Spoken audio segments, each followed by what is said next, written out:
ডাহা একটা মিথ্যাচার করা হয়, একটা সত্যকে গোপন করা হয়, সমস্ত দোষগুলো আমাদের মা বোনদের উপর চাপিয়ে দেওয়া হয়। সংসার কি শুধু রমণীর গুণে সুন্দর হয়? কথা বলেন। একটি সংসার সুখী, সমৃদ্ধশালী, হ্যাপি কনজুগাল লাইফ যদি গঠন করতে হয়, শুধু স্ত্রী ভালো হলে হবে না। এটা একটি কবিতার লাইন। বক্তা বক্তব্য দিতে গিয়েও মিথ্যাচার করে, পরের লাইনটুকু বলে না। সংসার সুখী হয় রমণীর গুণে, পুনবান পতি যদি থাকে তার সনে। সুবহানাল্লাহ বলবেন না? একটা সংসার সুখী হতে হলে স্বামীকেও ভালো হওয়া লাগবে, স্ত্রীকেও ভালো হওয়া লাগবে। কথা বলেন ঠিক কিনা? সব দোষ আমাদের মা বোনদের চাপিয়ে দিলে হবে না। আজকে আমরা আলোচনা শুনবো happy understanding between husband and wife. স্বামী এবং স্ত্রীর মধ্যে একটা সুখময় বোঝাপড়া, কিভাবে আমাদের পরিবারগুলো স্বামী স্ত্রীর মধ্যে বোঝাপড়া হবে। আজকে দেখেন, আমরা আমাদের স্ত্রীদেরকে দাসীর মতো ব্যবহার করি।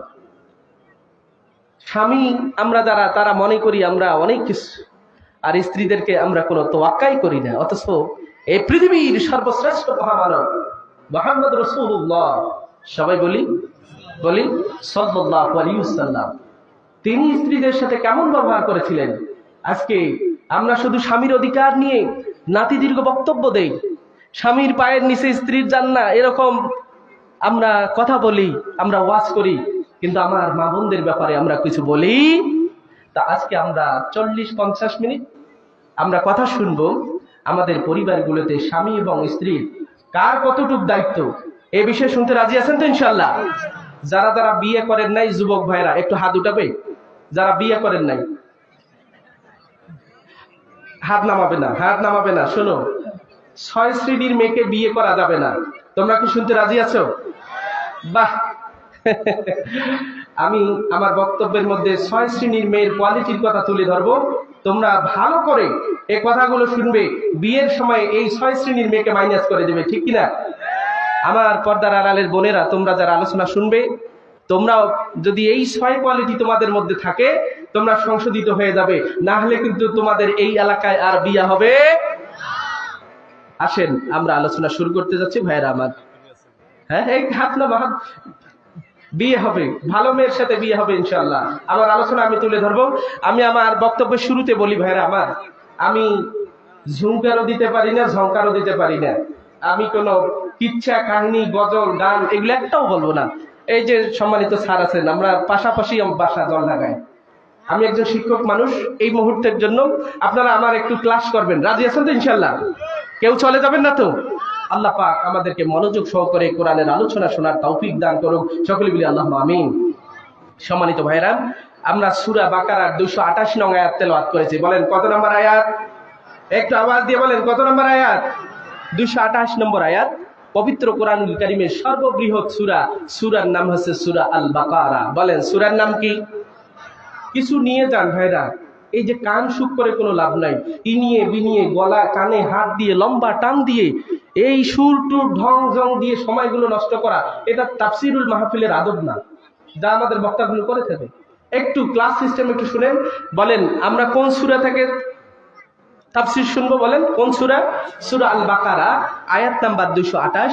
পবিত্র কোরআনুল কারীমে এই সূরাটি হচ্ছে একটি সর্ববৃহৎ সূরা। ভাইরা আমার, এই সূরাতে আল্লাহ পাক 2টা রত্ন দিয়েছেন। বলেন কয়টা রত্ন? একটা আওয়াজ দিয়ে বলেন কয়টা রত্ন? ভাই একটা আওয়াজ দিতে হবে। আমি শিক্ষক, আপনারা ছাত্র। বলেন কয়টা রত্ন দিয়েছেন? এই মাহফিলগুলো তখনই সার্থক যখন আমরা আমল এখান থেকে নিয়ে যাব, আমরা যখন বুঝবো, বুঝে আমল করব, আমলের মাধ্যমে নাজাত পাবো, তখনই তো আমাদের এই মাহফিলগুলো সার্থক, নাকি? না গান টান শুনে কান সুখ করিয়া এখান থেকে যাইতে যাইতে সব শেষ করবো। কোনটাতে রাজি? কয়টা রত্ন দিয়েছেন? 2টা। 1 নম্বর রত্ন হলো, আল্লাহর হাবিব বলেছেন, মান কারাআ আয়াতাল কুরসি ফি দুবুরি কুল্লি সালাতিন মাকতুবাতিন লাম ইয়ামনাহু মিন দুখুলিল জান্নাহ ইল্লা আইয়ামুতা। আল্লাহর হাবিব বলেছেন, সূরা বাকারার মধ্যে আল্লাহ পাক একটা রত্ন দিয়েছেন, সেটা হলো আয়াতুল কুরসি। বলেন নাম কি? আল্লাহর হাবিব বলেছেন, মান কারাআ আয়াতাল কুরসি, যে ব্যক্তি আয়াতুল কুরসি পাঠ করবে, ফি দুবুরি কুল্লি সালাতিন মাকতুবাতিন, প্রত্যেক ফরজ নামাজ শেষ করে, ফরজ নামাজের পরে যে ব্যক্তি আয়াতুল কুরসি পাঠ করবে, আল্লাহর হাবিব বলেছেন লাম ইয়ামনাহু মিন দুখুলিল জান্নাহ ইল্লা ইয়ামুতা, জান্নাতে যাওয়ার পথে মৃত্যু ছাড়া তার আর কোনো বাধা থাকবে না। অর্থাৎ আল্লাহর হাবিব আমাদেরকে সুন্দর একটা রত্নের কথা বললেন। প্রত্যেক ফরজ নামাজের পরে আমরা যদি আয়াতুল কুরসি পাঠ করি, মৃত্যু হবে, মৃত্যু হওয়ার সাথে সাথে আল্লাহ পাক আমাদের কবরটাকে জান্নাতের পরিবেশ বানিয়ে দিবে। সুবহানাল্লাহ বলবেন না? এই যে একটা আমল, আমরা যারা 5 ওয়াক্ত নামাজ পড়ি, নামাজ পড়ার পরে আল্লাহর হাবিব মাসনুন কিছু দোয়া দরুদ পড়তেন এবং এই আয়াতুল কুরসিও পাঠ করতেন। আমরা প্রত্যেক ফরজ নামাজের পরে আমরা আজকে থেকে কারা কারা আয়াতুল কুরসি পাঠ করবো একটু হাত উঁচু করে আল্লাহকে দেখাই। লিল্লাহি তাকবীর, লিল্লাহি তাকবীর, লিল্লাহি তাকবীর। এ ভাই আওয়াজ একটু। তাহলে আমরা কয়টা রত্নের কথা শুনলাম? একটি রত্নের কথা শুনলাম। এখন সম্মানিত ভাইয়েরা আমার, আল্লাহর হাবিব আমাদেরকে রত্নের কথা বললেন প্রত্যেক ফরজ নামাজের পরে আয়াতুল কুরসি পাঠ করতে। আমার যে সম্মানিত ভাই নামাজ পড়ে না, আচ্ছা বলেন সে এই আয়াতুল কুরসি কখন পাঠ করবে? কথা বলেন। তাহলে এই যে বিশাল একটি অপার আল্লাহর হাবিব দিলেন যে শুধু মৃত্যুটাই তার জন্য বেরিয়ার হয়ে থাকে, মৃত্যু হবে আল্লাহ পাক তার কবরটাকে জান্নাতের পরিবেশ তৈরি করে দিবে। আমার কলিজার টুকরো ভাই, যুবক ভাইরা, মধ্যবয়সী বাবারা, আপনারা যারা নামাজ পড়েন না তারা এই অফারটা পাবেন? এক কথা বলেন, পাবেন? তাহলে নামাজ যদি কেউ না পড়ে, তাহলে এই আয়াতুল কুরসি আল্লাহর হাবিব কিন্তু বলে নাই যে অন্য সময় আয়াতুল কুরসি পড়লে আপনি মৃত্যুবরণ করবেন, সাথে সাথে আপনার কবরটাকে জান্নাতের পরিবেশ করা হবে। এই কথা কিন্তু আল্লাহর হাবিব বলেন নাই। বলছে যে ফি দুবুরি কুল্লি সালাতিন মাকতুবাতিন, প্রত্যেক ফরজ নামাজের পরে, শব্দ ব্যবহার শুনেন, প্রত্যেক ফরজ নামাজের পরে যারা আয়াতুল কুরসি পাঠ করবে আল্লাহ পাক তাকে জান্নাত দিবেন। যেন বলি সুবহানাল্লাহ। তা আমার কলিজার টুকরো ভাই, আপনারা যারা 5 ওয়াক্ত নামাজ পড়েন না তারা কি এই অফারটা পাবেন?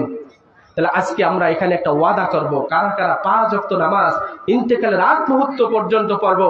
হাত উঁচু করে আল্লাহকে ওয়াদা দিতে চাই। সবাই একটু কারা কারা 5 ওয়াক্ত নামাজ পড়বেন একটু হাত উঁচু করে দেখাই। আমি আল্লাহর দরবারে দোয়া করব, আল্লাহ হাত নামাবেন না। রব্বুল আলামিন, আমি গুনাহগারের কথা শুনে এতগুলো মানুষ 5 ওয়াক্ত নামাজের তোমার দরবারে ওয়াদা দিয়েছে, আল্লাহ পাক ইন্তেকালের পূর্ব মুহূর্ত পর্যন্ত আমার ভাইদেরকে 5 ওয়াক্ত নামাজ হিসেবে কবুল করে নেন। সকল বলি আল্লাহুম্মা আমিন। হাত নামান। ভাইরা আমার, আমি একজন গবেষক মানুষ, আমি গবেষণামূলক কথা বলবো। ভাইরা আমার, একজন শিক্ষক ক্লাসে প্রশ্ন করেছে যে বলেন তো দেখি নামাজ পড়ে না কারা? ভাইরা আমার, এক ছাত্র দাঁড়িয়ে বলল, ওস্তাদ নাবালেগ যারা তারা নামাজ পড়ে না। বলেন তো প্রশ্নের জবাবটা হয়েছে কিনা? কথা বলেন। এরপরে শিক্ষক বলল যে আবারও বলো তো কারা নামাজ পড়ে না? এই উত্তর ছাড়া আর কি উত্তর তোমাদের জানা আছে? এক ছেলে দাঁড়িয়ে বলল, ওস্তাদ মাজনুন যারা পাগল তারা নামাজ পড়ে। কথা বলেন, উত্তর সঠিক না ভুল? একটু কথা বলেন, উত্তর সঠিক না ভুল? এরপর আবার শিক্ষক বলল, বাবারা এই দুটো উত্তরের বাহিরে তোমাদের আর কোন উত্তর জানা আছে? তখন এক ছাত্র বলল, ওস্তাদ কাফের মুশরিক যারা তারা তো নামাজ পড়ে না। কথা বলেন, উত্তর সঠিক না ভুল? একটা আওয়াজ দিয়ে বলেন, উত্তর সঠিক না ভুল? এরপরে শিক্ষক আবারও বলল যে বলো এই 3টি উত্তরের বাহিরে তোমাদের আর কোন উত্তর জানা আছে? তাহলে দাঁড়িয়ে বলো। এক শিক্ষক দাঁড়িয়ে বলল, ওস্তাদ মৃত্যু ব্যক্তি যারা তারা নামাজ পড়ে না। বলেন উত্তর ভুল না সঠিক? বাবারা আমার, 4টি প্রশ্নের জবাব আমরা দেখতে পেলাম। 4টি প্রশ্নের জবাব হলো সঠিক। এই মুহূর্তে আমি যদি আপনাদেরকে 4টি প্রশ্ন করি যে আপনি কি কাফের, জবাব হবে কি বলেন? না। আমি যদি আপনাদেরকে প্রশ্ন করি আপনারা কি মাজনুন, উত্তর আসবে না। আমি যদি আপনাদেরকে প্রশ্ন করি আপনারা কি মৃত্যু, উত্তর আসবে না। 4টি প্রশ্নের জবাব আসবে যে না। তাহলে আপনি কি কারণে নামাজ পড়েন না? কথা বলেন ভাই, চলবে? আমার কিন্তু সুর স্বর রং ঢং এগুলো কিছুই নাই। ভাইরা আমার, আপনি কাফেরও না, আপনি মৃত্যু ব্যক্তিও না, আপনি মাজনুনও না, আপনি নাবালেগও না। তাহলে আপনি কেন নামাজ পড়েন না? আপনার কলিজাটা কত বড়! আজান হয় মসজিদে, মুয়াজ্জিন লাউড স্পিকার দিয়ে বলে হাইয়া আলাস সালাহ হাইয়া আলাল ফালাহ, আসো কল্যাণের দিকে, আসো মঙ্গলের দিকে, আসো নামাজের দিকে। আপনি মসজিদের পাশে দিয়া রাস্তা দিয়া হেঁটে যান, বৃদ্ধাঙ্গুলি আমার আল্লাহকে দেখান, দেখে বলেন তোমার ঘরে আমি যাব না, আমি চলে গেলাম। আপনার মতো বুকের পাঠা কলিজাওয়ালা খালি মরে দেখবেন। আল্লাহর হাবিব বলেছেন আউয়ালু মা ইউহাসাবু বিহিল আবদু ইয়াউমাল কিয়ামাতি আস-সালাহ।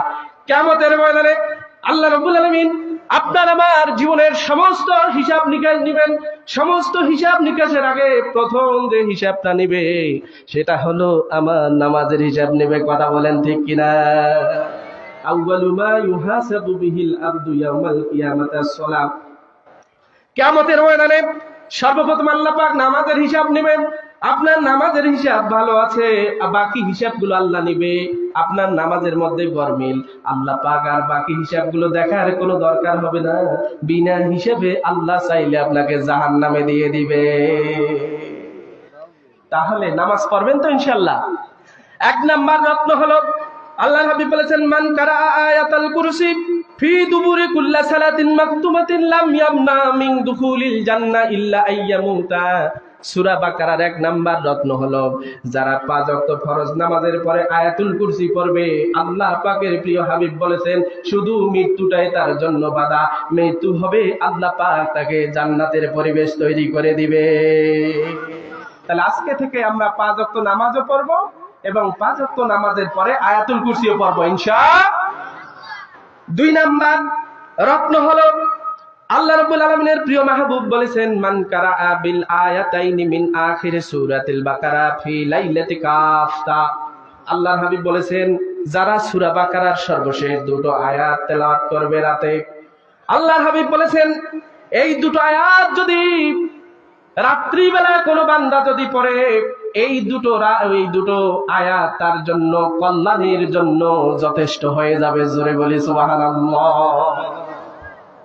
সূরা বাকারার সর্বশেষ 2টো আয়াত আজকে এখান থেকে বাড়িতে গিয়ে যাদের মুখস্থ নেই মুখস্থ করা শুরু করে দিবেন। ভাইরা আমার রাজি আছি তো ইনশাআল্লাহ? এই ওয়াজ থেকে আমল নিয়ে যাবেন। কি নিয়ে যাবেন? 1 নাম্বার আমল কি? আয়াতুল কুরসি যারা পারি না মুখস্থ করব। 2 নাম্বার আমল হলো সূরা বাকারার শেষের 2 আয়াত আমরা মুখস্থ করব। আর প্রতিদিন ঘুমানোর সময় বালিশে যখন আমরা মাথা রাখবো তখন আমরা আমাদের আল্লাহকে বলবো রব্বানা লা তুআখিজনা ইন নাসিনা আও আখতানা। রব্বুল আলামিন সারাদিন যত ভুল করেছি, সারাদিন যত অপরাধ করেছি, রব্বুল আলামিন এই ভুলগুলোর জন্য তুমি আমাকে পাকড়াও করিও না। সুবহানাল্লাহ। আল্লাহর হাবিব কি অপার শিক্ষা দিয়েছেন। সারাদিন আমরা ইচ্ছায় অনিচ্ছায় অনেকগুলো পাপ করে থাকি। আল্লাহর হাবিব বলেছেন রাতে শোয়ার সময় যদি তুমি আত্মসমর্পণ করো, আল্লাহর কাছে দোয়া করো আল্লাহ সারাদিন যা আকাম কুকাম করেছি আল্লাহ তুমি তো আল্লাহ, তুমি তো রহমান, তুমি তো রাহিম, তুমি আমাকে মাফ করে দাও। আচ্ছা বলেন মালিক মাফ করতে পারে কি পারে না? তাহলে এই আমলটা আমরা করবো তো ইনশাআল্লাহ। আল্লাহ রাব্বুল আলামিন বলেছেন এই আয়াতে আল্লাহ পাক আরো শিক্ষা দিয়েছেন রব্বানা ওয়ালা তুহাম্মিলনা মা লা তাকাতা লানা। রব্বুল আলামিন এমন কিছু তুমি আমাদের উপর দিও না যেটা আমরা ধৈর্য ধারণ করার শক্তি নাই। এই দোয়া যদি আমরা প্রতি রাতে আল্লাহ রাব্বুল আলামিনের দরবারে যদি আমরা প্রতি রাতে ঘুমানোর সময় যদি আমরা এই আমলটা করে থাকি, আল্লাহ রাব্বুল আলামিন যদি আমাদের প্রত্যেক দিনের গুনাহগুলো যদি রাতে মাফ করে দেয়, এমনি ভাবে প্রতি রাতে মাফ করতে করতে একটা সময় আমাদের ইন্তেকাল হবে, দেখা যাবে আমাদের আমলনামায় আর কোনো গুনাহ থাকবে না। কথা বলেন ঠিক কিনা? এ কারণে আমরা দ্বিতীয় রত্ন সেটা হলো সূরা বাকারার শেষের 2টো আয়াত আমরা মুখস্থ রাখবো এবং প্রতি রাতেই আমরা আল্লাহর দরবারে এই দোয়াগুলো পড়ে আমরা ঘুমাবো। রাজি আছি তো ইনশাআল্লাহ? এবার কি ভাই, এবার আসুন আমরা আমাদের মূল তাফসিরের দিকে যাব। ভাইরা আমার উত্তেজিত হবেন না। ভাইরা আমার মাইক অপারেটর ভাই প্লিজ একটু কথা বলতে দেন, প্লিজ প্লিজ একটু শান্ত হন প্লিজ। ভাইরা আমার এটা একটা যন্ত্র ডিভাইস, এটা সমস্যা হতেই পারে। আপনারা উত্তেজিত হলে আরো বেশি সমস্যা হবে। আমাকে একটু কথা বলতে দেন না শেষ করে দিব? শেষ করে দিব। ভাইরা আমার কথা কি বোঝা যাচ্ছে না? ভাইরা আমার এবার আসুন আমরা আমাদের বক্তব্যের শুরুতে বলেছিলাম সংসার সুখী হয় রমণীর গুণে, পুনবান পতি যদি থাকে তার শনে, অর্থাৎ একটি পরিবার সুখী হতে হলে স্ত্রীকেও ভালো হওয়া লাগবে, স্বামীকেও ভালো হওয়া লাগবে।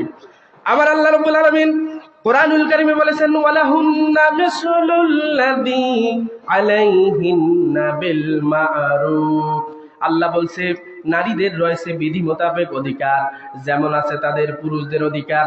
এরপরে আল্লাহ বলেছেন ওয়ালির রিজালি আলাইহিন্না দারাজা, কিন্তু জেনে রাখো দুনিয়ার মহিলারা তোমরা জেনে রাখো, আর পুরুষদের রয়েছে নারীদের উপর মর্যাদা। জোরে বলি সুবহানাল্লাহ। আল্লাহ পাক বললেন নারীর যেমন অধিকার রয়েছে পুরুষেরও তেমন অধিকার। আবার পরক্ষণে এসে বলছে যে পুরুষদের রয়েছে তাদের উপর মর্যাদা। জোরে বলি সুবহানাল্লাহ। কি বলেছেন? মর্যাদা। এই আয়াতটা যখন আমার সম্মানিতা কলিজার টুকরা মা বোনেরা পড়বে অথবা শুনবে, তখন বলবে আল্লাহ তুমি আমাদেরকেও সৃষ্টি করেছো, আমাদের স্বামীদেরকেও সৃষ্টি করেছো, তুমি বললা যে আমাদেরও যেমন অধিকার আমাদের স্বামীদেরও তেমন অধিকার, পরে এসে কেন ফ্যাসলা লাগাই দিলা? এই প্রশ্ন আমাদের মা বোনরা করতে পারে কি পারে না বলেন? আল্লাহ রাব্বুল আলামিন এই প্রশ্নের জবাবে আল্লাহ রাব্বুল আলামিন কুরআনুল কারীমের অন্য একটি আয়াতে বলেছেন আর-রিজালু কাওয়ামুনা আলান নিসা। ও দুনিয়ার নারীরা তোমরা শুনে রাখো, স্ত্রীরা শুনে রাখো, আমার পুরুষরা হচ্ছে নারীদের নেতা। জোরে বলি সুবহানাল্লাহ। পুরুষরা হচ্ছে নারীদের অভিভাবক, নারীদের গার্ডিয়ান। পুরুষরা হচ্ছে স্ত্রীর নেতা, স্ত্রীকে ঠিকঠাক কারির দায়িত্ব আল্লাহ পাক পুরুষদেরকে দিয়েছেন। সুবহানাল্লাহ বলবেন না? এতটুক শোনার পর আমাদের মা বোনরা আল্লাহকে প্রশ্ন করতে পারে আল্লাহ মর্যাদা বাড়াই দিলা, আবার এখানে নেতাও বানাই দিলা, কারণটা কি? কারণ জানার দরকার আছে কি নাই? ভাইরা আমার একটু খেয়াল করবেন, আল্লাহ পাক এই পৃথিবীতে যত নবী রাসূল পাঠিয়েছেন একটা কোন মহিলাকে নবী বানিয়েছেন? এক কথা বলেন। এই পৃথিবীতে খেলাফতের দায়িত্বে কোন আল্লাহ পাক কোন নারীকে বসিয়েছেন? বসার নাই। কেন বসার নাই? কেন পুরুষকে আল্লাহ পাক নারীদের হট্টাকট্টা বানিয়ে দিলেন? কারণটা কি? আল্লাহ কি মেসেজ দিচ্ছেন? ভাইরা আমার কোরআনুল কারীমের একটি আয়াত তাম পৃথিবীর মুসলমানরা যদি নাও বোঝে, আমেরিকারা সেই নাস্তিকরা সেটা আমাদের থেকে আরো বেশি বোঝে। সেটা কি? আর-রিজালু কাওয়ামুনা আলান নিসা। পুরুষরা হচ্ছে নারীদের অভিভাবক। ভাইরা আমার আমেরিকায় কিছুদিন আগে নির্বাচন হয়েছে। এর আগের টার্মে নির্বাচন হয়েছিল, হিলারি ক্লিনটনের জনপ্রিয়তা ছিল আকাশচুম্বী। এই যে গত যে নির্বাচনটা হলো, কমলা হ্যারিসের জনপ্রিয়তা ছিল আকাশচুম্বী। আমেরিকার মানুষেরা, ওই নাস্তিকরা হিলারি ক্লিনটনের জনপ্রিয়তা, কমলা হ্যারিসের জনপ্রিয়তা থাকা সত্ত্বেও আমেরিকার ইতিহাসে একটা পাগল, একটা উম্মাহ, তাম পৃথিবীর সমস্ত মানুষের জন্য ক্ষতিকর ডোনাল্ড ট্রাম্পকে ওরা প্রেসিডেন্ট নির্বাচিত করেছে। এরপরও ওরা কমলা হ্যারিসকে তাদের দেশের প্রেসিডেন্ট বানায় নাই। কথা বলেন ঠিক কিনা? মুসলমান তুমি নারী নেতৃত্ব নিয়ে পড়ে থাকো, নারীর আসলের ভিতরে তোমার ঢুকার অনেক খুব শখ, অথচ আমেরিকানরা বুঝতে পেরেছে এই জাতির ভাগ্য আকাশে, এই জাতির পরিবর্তন করতে হলে নারী নেতৃত্বকে ঠাঁই দেওয়া যাবে। এক কথা বলেন, দেওয়া যাবে? আমেরিকার ইতিহাসে এখন পর্যন্ত ওরা কোনো নারীকে ক্ষমতার চেয়ারে বসায় নাই। বাংলাদেশ 1971 সালে স্বাধীন হয়েছে। আজ স্বাধীনতার 53 বছরে আমরা দেখেছি শুধু নারীর শাসন। এক কথা বলেন, যেই মালয়েশিয়াতে আমরা ত্রাণ পাঠিয়েছিলাম, যেই মালয়েশিয়ার মানুষরা আমাদের ত্রাণ খেয়ে বেঁচেছিল, সেই মালয়েশিয়াতে আজ আমার দেশের মানুষেরা কাজ করার জন্য যায়। এর থেকে বদনসিব, এর থেকে দুর্ভাগ্য আমাদের আর হতে পারে? আমি গবেষণা করে দেখেছি, মালয়েশিয়াকে আমরা সহযোগিতা করলাম, মালয়েশিয়া আজ বিশ্বের বুকে মাথা উঁচু করে দাঁড়ালো। আমার বাংলাদেশে আল্লাহ দেননি কি? প্রাকৃতিক সম্পদ দিয়ে আল্লাহ পাক আমার দেশটাকে ভরপুর করে দিয়েছেন। কথা বলেন ঠিক কিনা? এত প্রাকৃতিক ধনজনে পূর্ণ এই বাংলাদেশ, এরপরও কেন আমরা মালয়েশিয়াতে কাজ করতে যাই? গবেষণা করে দেখেছি, দীর্ঘদিন ব্যাপিয়া নারী নেতৃত্ব থাকার কারণে আল্লাহ পাক এই দেশ থেকে বরকত উঠিয়ে নিয়েছে। কথা বলেন ঠিক কিনা? ভাইরা আমার, 2 হাত আপনাদের পায়ে ধরে বলবো, সামনে সময় আসলে নারী নেতৃত্বকে মাইনাস করতে হবে। আল্লাহর হাবিব বলেছেন, যেই জনপথের নেতৃত্ব নারীদের হাতে চলে যায় ওই জনপথে বরকত থাকে। আমরা নারী নেত্রীকে সমর্থন করি। ভাইরা আমার, আমার কলিজার টুকরা মা ও বোনেরা, আর রিজালু কাওয়ামুনা আলান নিসা, আল্লাহ পাক যে বললেন আল্লাহ রাব্বুল আলামিন পুরুষদেরকে নারীর অভিভাবক বানিয়েছেন, এই কথা শোনার পর আমার পর্দার আড়ালের সম্মানিতা মা ও বোনদের মধ্যে অনেকগুলো প্রশ্ন থাকতে পারে। আল্লাহ তুমি কি কারণে পুরুষদেরকে আমাদের উপর মর্যাদা দিলে? আমার আল্লাহ দুইটা কারণ উল্লেখ করেছেন। কলিজার টুকরা মা ও বোনেরা, কান লাগিয়ে শুনেন, এই দুইটা কারণ দেখেন আপনাদের পছন্দ হয় কিনা। এক নাম্বার কারণ হলো, আল্লাহ রাব্বুল আলামিন বলেছেন, ও নারীরা ভালো করে শুনে রাখো, কেন আমি নারীদের উপর পুরুষদের মর্যাদা দিলাম। এক নাম্বার কারণ হলো, বিমা ফাদ্দালাল্লাহু বা'দুহুম আলা বা'দিন, আমার আল্লাহ পাক একটা বস্তুর উপরে আর একটা বস্তুর মর্যাদা দিয়েছেন। জোরে জোরে বলি সুবহানাল্লাহ। ভাইরা আমার হাতের দিকে লক্ষ্য করুন, আল্লাহ রাব্বুল আলামিন এই বৃদ্ধাঙ্গুলিটাকে ছোট করেছেন, এরপর এটাকে বড়, এটার চেয়ে এটা বড়, এটার চেয়ে এটা ছোট, আবার এটার চেয়ে এটা ছোট, এমনি ভাবে এদিক থেকেও আমরা আসতে পারি। এখন বৃদ্ধাঙ্গুলি যদি আল্লাহকে বলে, আল্লাহ এই আঙ্গুলটাকে এত বড় করে দিলা, আমার কি দোষ ছিল, আমাকেও বড় করে দাও।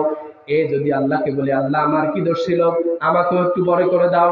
এই ছোট আঙ্গুলটা যদি আল্লাহকে বলে, আল্লাহ এটাকেও বড় করে দাও। সবগুলো আঙ্গুলকে যদি আমার আল্লাহ সমান করে দেয়, তাহলে আপনি যখন ভাত খেতে যাবেন, আপনার ভাত মুখে ঢুকবে না চোখে আঙ্গুল ঢুকে যাবে? কথা বলেন, কথা বলেন। তা আল্লাহ পাক ব্যালেন্স ঠিক রাখার জন্য, পৃথিবীর ব্যালেন্স ঠিক রাখার জন্য, ভারসাম্য ঠিক রাখার জন্য আল্লাহ পাক যাকে যে মর্যাদা দেওয়া দরকার, এটা আল্লাহর আইন, এটা বিনা বাধায় বিনা সংকোচে আপনাকে আমাকে মেনে নিতে হবে। এটার নামই হচ্ছে ঈমান। কথা বলেন ঠিক কিনা? মা বোনেরা, আল্লাহ রাব্বুল আলামিনের এই সিদ্ধান্ত যদি আপনাদের পছন্দ না হয়, আল্লাহ পাক দ্বিতীয় একটা আইন করে দিয়েছেন, এই আইনটা আপনাদের পছন্দ হয়ে যাবে। আল্লাহ রাব্বুল আলামিন বলছে, ও আমার নারী জাতিরারে, কেন আমি পুরুষদের উপর নারীর মর্যাদা দিয়েছি তোমরা শুনে রাখো। আল্লাহ রাব্বুল আলামিন বলেন, ওয়াবিমা আনফাকু মিন আমওয়ালিহিম, আল্লাহ রাব্বুল আলামিন স্ত্রীকে দায়িত্ব দেন নাই স্বামীর খরচ করার জন্য, মানে স্বামীদের জন্য স্ত্রীকে খরচ করার দায়িত্ব দেন নাই। আল্লাহ পাক স্ত্রীদের জন্য স্বামীকে খরচ করার দায়িত্ব দিয়ে দিয়েছেন। জোরে বলি সুবহানাল্লাহ। আল্লাহ পাক স্ত্রীর সমস্ত ভরণ পোষণের দায়িত্ব কার উপর দিয়েছেন? পুরুষের উপর দিয়েছেন। আচ্ছা, আপনাকে আপনার সমস্ত চাহিদা যে বেটা পুরুষ আপনার মিটাবে, আপনি সেই বেটাকে মানবেন না, পাশের বাড়ির বল্টুকে মানবেন? এটা কি হয়? ইসলামী শরীয়ত বলছে, স্ত্রী যদি কোটিপতিও হয়, ওই টাকা থেকে স্ত্রী যতক্ষণ পর্যন্ত স্বামীকে স্বেচ্ছায় সন্তুষ্ট চিত্রে না দেয়, ততক্ষণ পর্যন্ত ওই স্ত্রীর পয়সা স্বামী গ্রহণ করতে পারবে। আর স্বামী যদি রিক্সা চালক হয়, ডেইলি যদি সে 200-250 টাকাও ইনকাম করে, ওই 200-250 টাকায় আল্লাহ পাক স্ত্রীর অধিকার রেখেছেন। জোরে বলি সুবহানাল্লাহ। তাহলে আমার মা ও বোনেরা, আপনার মানসিক চাহিদা, দৈহিক চাহিদা, অর্থনৈতিক চাহিদা, আপনার বিনোদনমূলক চাহিদা, একটা ছেলে যখন আল্লাহর নাম নিয়ে আলহামদুলিল্লাহ শব্দ বলে আপনাকে বিয়ে করেছে, তখন থেকে আপনার ইন্তেকালের আগ পর্যন্ত সমস্ত দায় দায়িত্ব আল্লাহ পাক ওই বেটা পুরুষের উপর দিয়ে দিয়েছেন। কথা বলেন ঠিক কিনা? তাহলে আপনি তাকে মানবেন না, পাশের বাড়ির বেটাকে মানবেন? এটা কি হয়? কথা বলেন। তাহলে আল্লাহ পাক কেন নারীদের উপর পুরুষের মর্যাদা দিয়েছেন? বুঝা গেল তো? এবার আমার কলিজার টুকরা মা বোনেরা, সুখী সমৃদ্ধশালী একটি পরিবার গঠন করতে হলে স্ত্রীর দায়িত্ব কি কি একটু ভালো করে শোনেন। আমার কলিজার টুকরা ভাইয়েরা যারা বিবাহিত, ও আমার কলিজার টুকরা ভাইয়েরা ভালো করে শুনেন। একজন বিবাহিত পুরুষ ইনকাম করে মাথার ঘাম পায়ে ফেলে 1 নাম্বার হলো স্ত্রীকে খুশি করার জন্য। কথা বলেন ঠিক কিনা? যারা বিবাহিত আছেন তারা জবাব দিবেন, যারা অবিবাহিত তারা তো জানেন না, কেমনি ঠিক বলবেন? কথা বলেন ঠিক কিনা? ও আমার কলিজার টুকরা মা বোনেরা, আপনার কলিজার টুকরা স্বামী আপনার জন্য, আপনার চাহিদা মেটানোর জন্য মাথার ঘাম পায়ে ফেলে, আপনার স্বামী বাহিরে থাকে, কাজ করে, চাকরি করে। এবার আপনি স্ত্রী হিসাবে আপনার দায়িত্ব কি? আমার আল্লাহ কি বলেছেন? আমার আল্লাহ রাব্বুল আলামিন বলেছেন, ফাসসালিহাতু কানিতাতুন হাফিজাতুন লিল গায়বি বিমা হাফিজাল্লাহ। জোরে বলি সুবহানাল্লাহ। স্বামী আপনার ইনকামের জন্য চাকরির উদ্দেশ্যে বাড়ির বাহিরে থাকবে, আপনি স্ত্রী পাশের বাড়ির বল্টুর সাথে পরকিয়া করবেন, হস্তি নষ্টি করবেন, এই দায়িত্ব আমার আল্লাহ আপনাকে দেন নাই। আমার আল্লাহ বলছে এই অবস্থায় স্ত্রী তোমার দায়িত্ব কি? তোমার দায়িত্ব হলো আল্লাহর হেফাজত ক্রমে তোমার যৌবনটাকে হেফাজত করার স্বামীর জন্য তোমার কর্তব্য। কথা বলেন ঠিক কিনা? আজ দেখা যাচ্ছে আমার গরিব ভাই যারা আছে, যারা বিভিন্ন জায়গায় কাজ করতে যায়, 10 দিন 20 দিন 1 মাস 2 মাস আসে না, এর সুযোগে আমাদের ওই বোনেরা তাদের চরিত্র ঠিক রাখতে পারে না, তারা নানান ভাবে পরকীয়ায় লিপ্ত হচ্ছে। কলিজার টুকরা মা ও বোনেরা, আল্লাহ রাব্বুল আলামিন বলেছেন একজন স্ত্রী হিসাবে আপনার দায়িত্ব হচ্ছে আপনার স্বামী যখন বাহিরে থাকবে আপনার জীবন যৌবন পুরোটা হেফাজত করার দায়িত্ব হচ্ছে আপনার। কথা বলেন ঠিক কিনা? কলিজার টুকরা মা বোনেরা, স্বামীকে কখনো কি করবেন না? মাহরুম করবেন না। কাল কিয়ামতের ময়দানে কিন্তু পার পাওয়া যাবে। ভাইরা আমার, স্বামী বাহিরে থাকে চাকরির জন্য, 1 মাস 2 মাস 3 মাস বাহিরে থাকে, এর ফাঁকে দিয়ে বাড়িতে একদিন এসে দেখে স্ত্রী অনেক অপরাধ করে ফেলেছে, পরকীয়া প্রেমে যুক্ত হয়ে গিয়েছে, প্রেমে আসক্ত হয়ে গিয়েছে, খারাপ কাজে জড়িত হয়ে গিয়েছে। বেচারা 2 মাস 3 মাস পর এসে যখন এই ঘটনা দেখবে, বলেন কোন বেটা পুরুষের মাথা ঠিক থাকবে? কথা বলেন, মাথা ঠিক থাকবে? এখন কি করবেন? হালুয়া পেন্টি দিয়ে মারা শুরু করে দিবেন? এক কথা বলেন, আপনি চাকরির সুবাদে বাহিরে থাকেন, হঠাৎ একদিন এসে দেখেন এক পরপুরুষ আপনার ঘরে ঢুকেছে। এই অবস্থা দেখার পরে পুরুষ মানুষ নিজেকে কন্ট্রোল করা সম্ভব? এখন এই মুহূর্তে আপনি কি করবেন? আমার আল্লাহ রাব্বুল আলামিন এই অবস্থায় আপনি কি করবেন? আমার আল্লাহ পাক বলেছেন, তোমরা যাদের ব্যাপারে অবাধ্যতার আশঙ্কা করো, তোমাদের স্ত্রী যারা তোমাদের অবাধ্য, তোমাদের অনুপস্থিতিতে যারা খারাপ কাজে লিপ্ত হয়েছে, তাদের ব্যাপারে আমার আল্লাহ রাব্বুল আলামিন 2-3টা থেরাপি দিয়েছেন। 1 নাম্বার থেরাপি হলো ফাইজুহুন্না। আমার আল্লাহ পাক বলেছেন, স্বামীরা শুনে রাখো রে, বাহিরে থেকে এসে যখন দেখেছো তোমার স্ত্রীর মধ্যে অনৈতিক কোনো কাজ দেখেছো, মাথা গরম করবে না, স্ত্রীকে পাশে বসাবেন, পাশে বসে বলবে, প্রিয় তোমার স্ত্রী শুনে রাখো, তোমার মুখে হাসি ফোটানোর জন্য আমি বাহিরে থাকি, চাকরি করি, টাকা পয়সা দা ইনকাম করি শুধু তোমার মুখে হাসি ফোটানোর জন্য। স্ত্রী রে, এসে যা দেখলাম আমার কলিজাটা ফেটে গিয়েছে। স্ত্রী বলো, কেন তুমি এই অপরাধের সাথে জড়িত হলে? তুমি আমাকে বলো যে অপরাধে জড়িত হয়েছো, আর জীবনে এরকম অপরাধ করবে কিনা। বাইরে আমার স্বামী যারা রয়েছেন ভালো করে শুনেন, স্ত্রীকে কাছে বসিয়া আপনি যখন সুন্দর সুন্দর ওয়াজ করে বলবেন, স্ত্রী রে খবরদার, যা দেখেছি আর যেন না দেখি। আপনি যদি স্ত্রীকে মাফ করে দেন, আর সত্যিকারের যদি ওই মহিলা আপনার সত্যিকারে যদি স্ত্রী হয়ে থাকে, চোখের পানি ছেড়ে দিবে, দিয়ে আপনাকে জড়িয়ে ধরবে, ধরিয়ে বলবে, স্বামী গো, শয়তানের প্রতারণায় পড়িয়া, শয়তানের প্রচারণায় পড়িয়া খারাপ কাজ করে ফেলেছি, অনৈতিক কাজ করে ফেলেছি, তোমাকে মাহরুম করেছি, আজকে থেকে কথা দিলাম স্বামী গো, আমি আর কখনো তোমাকে ঠকাবো না। আপনি স্ত্রীর একটা খারাপ দিকে সাথে সাথে অ্যাকশন নেবেন। আল্লাহ সেই অ্যাকশন নিতে বলে নাই। আল্লাহ প্রথম বলেছে সুন্দর সুন্দর কথা বলে ওয়াজ করো, এই ওয়াজে যদি তার কাজ হয়ে যায় তাহলে তার আর অ্যাকশন নিও। কিছু মহিলা আছে, আসলে এরা মহিলা না। আপনি ওয়াজ করবেন, এই ওয়াজ এক কান দিয়ে শুনে আর এক কানে। এদের ব্যাপারে আল্লাহ পাক দ্বিতীয় থেরাপি কি দিয়েছেন? আল্লাহ রাব্বুল আলামিন বলেছেন, 1 নাম্বার থেরাপি ওয়াজ করে কাম হয় নাই, 2 নাম্বার থেরাপি হলো ওয়াহজুরুহুন্না ফিল মাদাজি।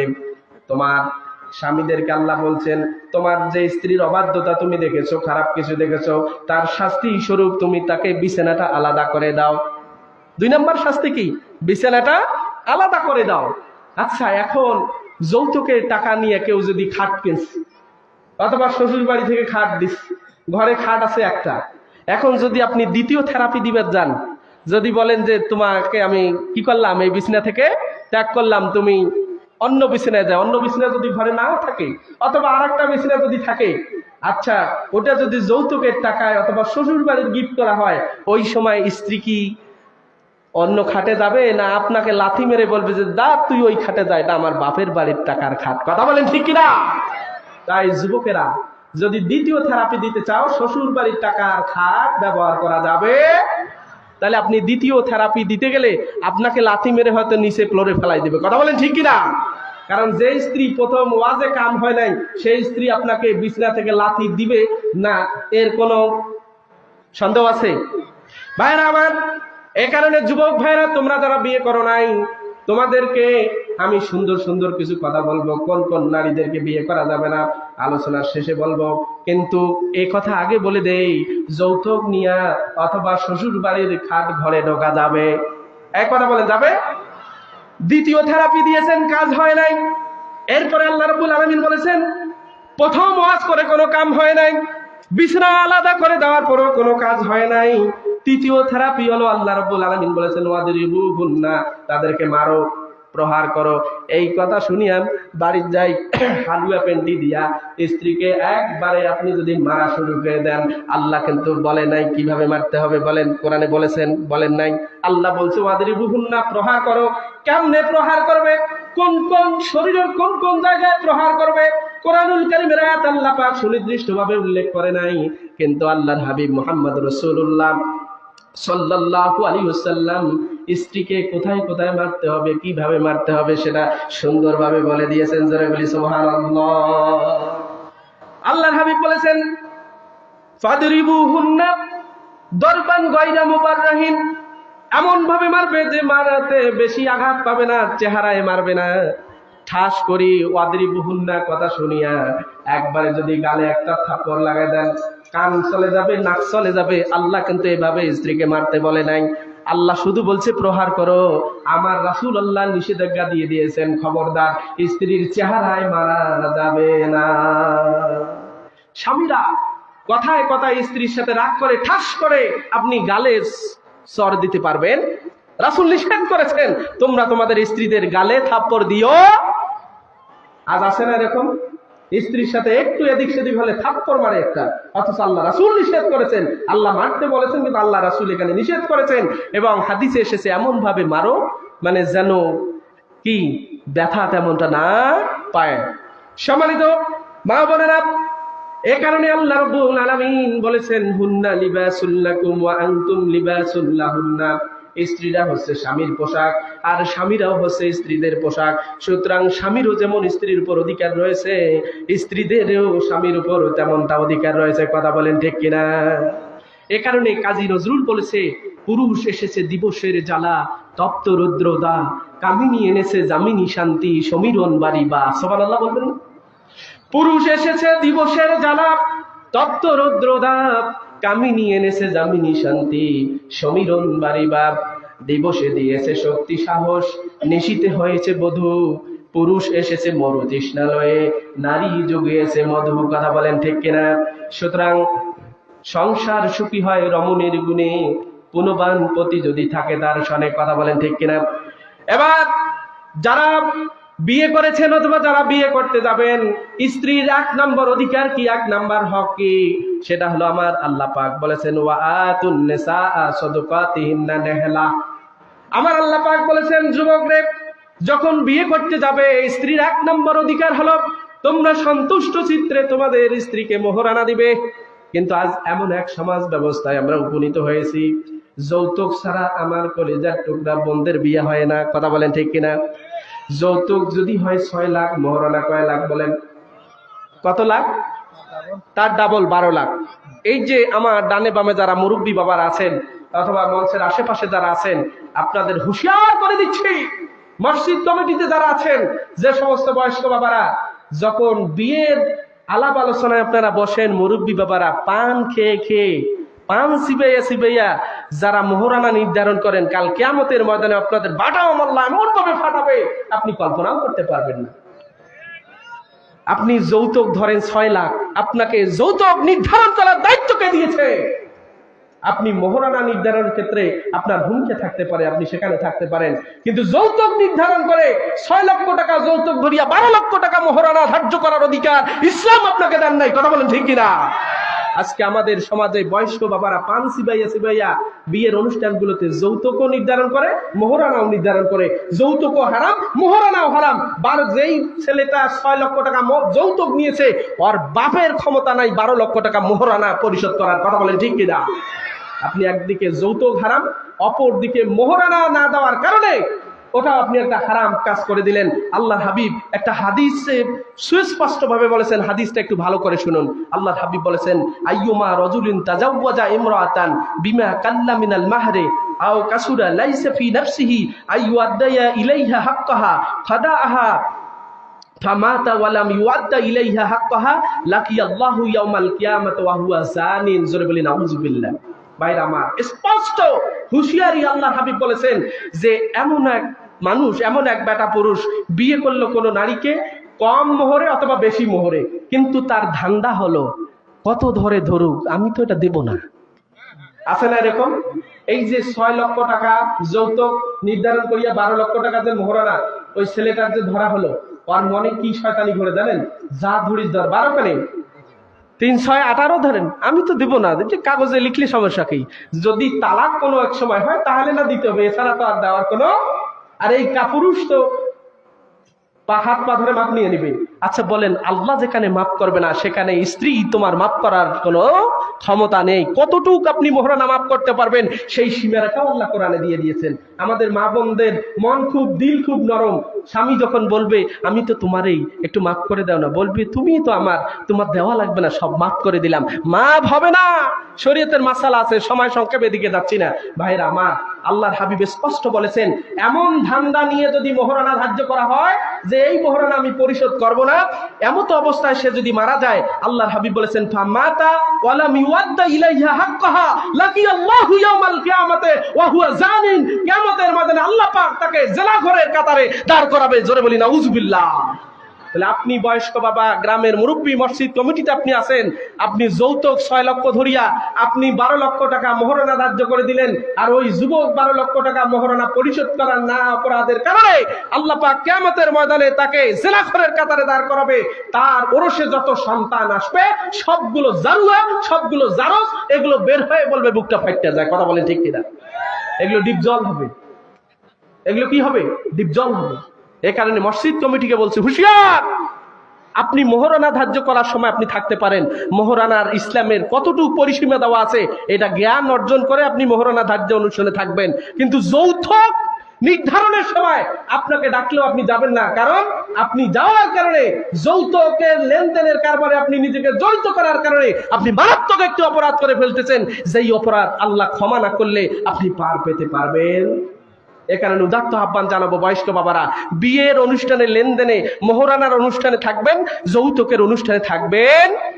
রাজি আছি তো ইনশাআল্লাহ? যুবক ভাইরা, তোমরা কারা কারা যৌতুক ছাড়া বিয়ে করবে একটু হাত উঁচু করে দেখাতে পারবে? একটু হাত উঁচু করে দেখাও। যারা বিয়ে করো নাই, যারা বিয়ে করে যৌতুক নিছেন তাদেরকে বলছি না, যারা এখনো অবিবাহিত, তোমরা যারা বিয়ে করো নাই তারা একটু হাত উঁচু করে আল্লাহকে দেখাও, তোমরা কি আসলে এই যৌতুক ছাড়া বিয়ে করবে? ইনশাআল্লাহ আল্লাহ পাক তোমাদেরকে কবুল করুক। সকলে বলি আল্লাহুম্মা আমিন। হাত নামাও। তবে একটা গল্প বলি, যৌতুক এখন যারা নেয় না তারা বিভিন্ন কায়দার যৌতুক নেয়। শুনতে রাজি আছে তো ইনশাআল্লাহ? আমার একদম ক্লোজ ফ্রেন্ড, ও চিটাগাং ইউনিভার্সিটিতে পড়তো। স্যার যৌতুকের উপর ক্লাস নিতে গিয়ে বলছে কারা কারা যৌতুক নিবে না। আমার এক ওই বন্ধু দাঁড়িয়ে বলছে স্যার আমি যৌতুক নিব না, তবে স্যার শুনেন আমি ইউনিভার্সিটিতে পড়াশোনা করি, চাকরি তো অবশ্যই একটা বড় ধরনের চাকরি পাবো। এখন এই চাকরি হয়তো আমার বাসা থেকে অনেক দূরে হতে পারে, আমি হয়তো চাকরির সুবাদে বউকে রেখে 1 সপ্তাহ পরে আসতে পারি।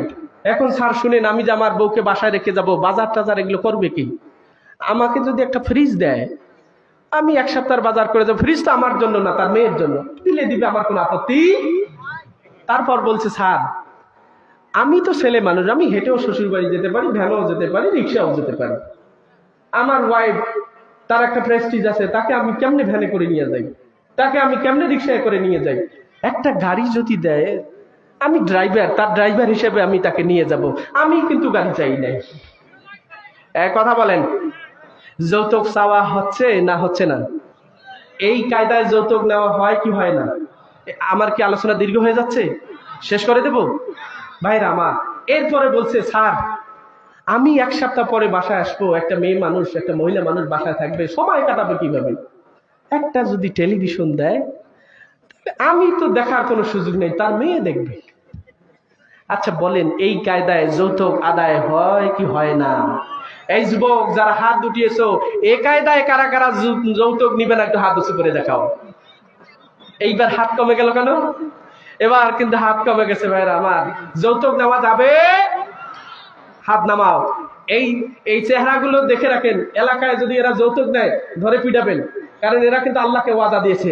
যুবক ভাইরা, তোমাদের উদ্দেশ্যে এখন বলবো কোন কোন মেয়েকে তোমরা বিয়ে করবে না, একটু ভালো করে মনোযোগ দাও। এক্ষেত্রে তো তোমরা মনোযোগ দিবে আমি আশা করি।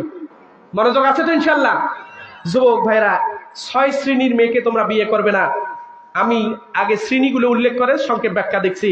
1 নাম্বার হলো আন্নানা, 2 নাম্বার মান্নানা, 3 নাম্বার হান্নানা, 4 নাম্বার হাদ্দাকা, 5 নাম্বার বাররাকা, 6 নাম্বার সাদ্দাকা। এই 6 শ্রেণীর মেয়েকে তোমরা বিয়ে করবে। এখন বলতে পারো যে আমরা কেমনে বুঝবো এরা এই 6 শ্রেণীর মধ্যে আছে? বিয়ের সময় আল্লাহ রাসূল বলেছেন তোমরা ভালো করে দেখে নাও, খোঁজ খবর নিবে, মানে হুটহাট করে বিয়ে করবা না।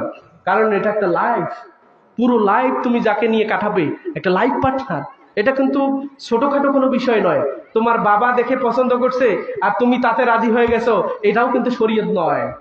বিয়ে তুমি করবে, তুমি বউ দেখবে, তোমার দুলাভাইকে পাঠিয়ে দিবে। তোমার দুলাভাইয়ের চোখের সৌন্দর্য লেগেছে, তোমাকে এসে বলেছে যে না মেয়ে খুব সুন্দরী, বিয়ে করা যায়, আর রাজি হয়ে তুমি বিয়ে করে দিলা।